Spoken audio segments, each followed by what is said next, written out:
بسم اللہ الرحمن الرحیم۔ جماعت ناہم کے عزیز طلباء و طالبات، السلام علیکم۔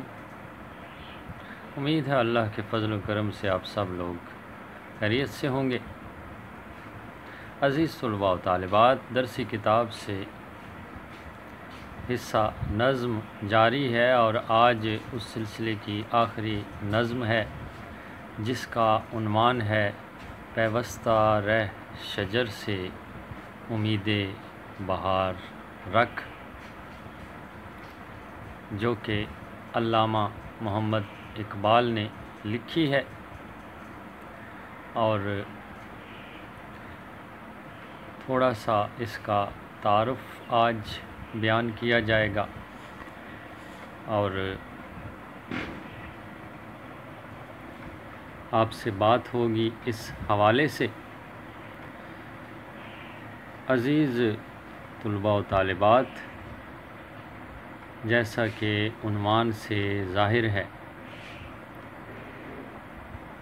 کہ درخت سے جڑے رہنے کی تلقین کی گئی ہے اس عنوان میں، اور اس کا نتیجہ بتایا گیا ہے کہ درخت کے ساتھ جڑے رہو اور بہار کی امید رکھو۔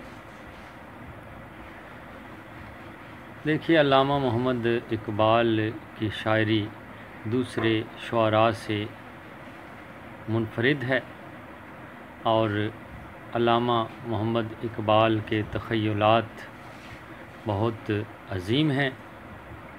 یہاں پر علامہ محمد اقبال ایک ڈالی اور شجر کی مثال دے رہے ہیں اور سمجھا رہے ہیں امت مسلمہ کو کہ جس طرح ایک شاخ درخت سے الگ ہو جاتی ہے تو اس کا تعلق اس درخت سے منقطع ہو جاتا ہے، ٹوٹ جاتا ہے۔ بالکل اسی طرح اگر قوم کا ایک فرد اپنی قوم سے الگ ہو جاتا ہے تو اس کا تعلق بھی اس قوم سے منقطع ہو جاتا ہے، ٹوٹ جاتا ہے۔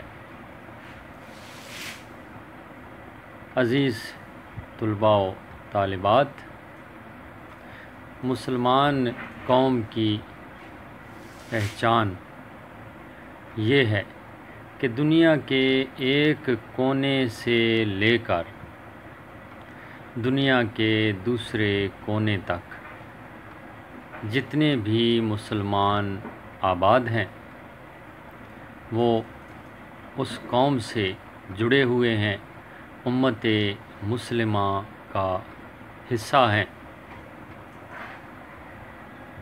اور اخوت کا درس دے رہے ہیں علامہ محمد اقبال۔ ایک شعر ہے، اخوت اس کو کہتے ہیں چبھے کانٹا جو کابل میں، تو ہندوستان کا ہر پیرو جواں بےتاب ہو جائے۔ اور نبی کریم صلی اللہ علیہ وآلہ وسلم نے ایک مثال دی ہے امت مسلمہ کے حوالے سے کہ وہ جسد واحد کی طرح ہے، ایک جسم کی مانند ہے، اور صاف ظاہر ہے کہ جسم کے ایک حصے کو اگر تکلیف پہنچتی ہے تو سارا جسم اسے محسوس کرتا ہے۔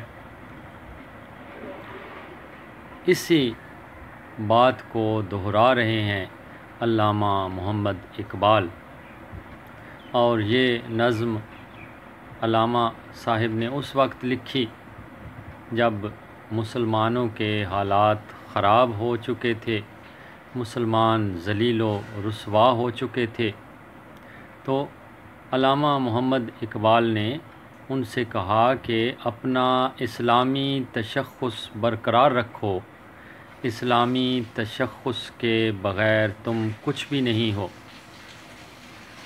علامہ صاحب نے تلقین کی ہے جڑے رہنے کی۔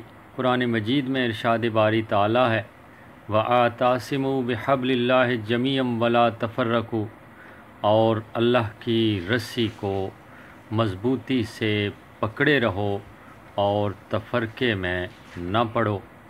اسی بات کو دہرا رہے ہیں علامہ محمد اقبال، اور اسی لیے کہا جاتا ہے کہ علامہ محمد اقبال کی شاعری دراصل اسلام کا پیغام ہے۔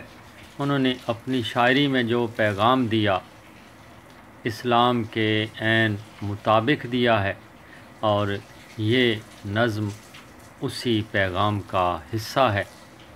عزیز طلباء و طالبات، امید ہے آپ اس نظم کا تعارف اچھی طرح سمجھ چکے ہیں، جان چکے ہیں، اور مزید ہم شاعر کا تعارف پڑھیں گے اور نظم کے مشکل الفاظ کے معانی دیکھیں گے اس کے بعد۔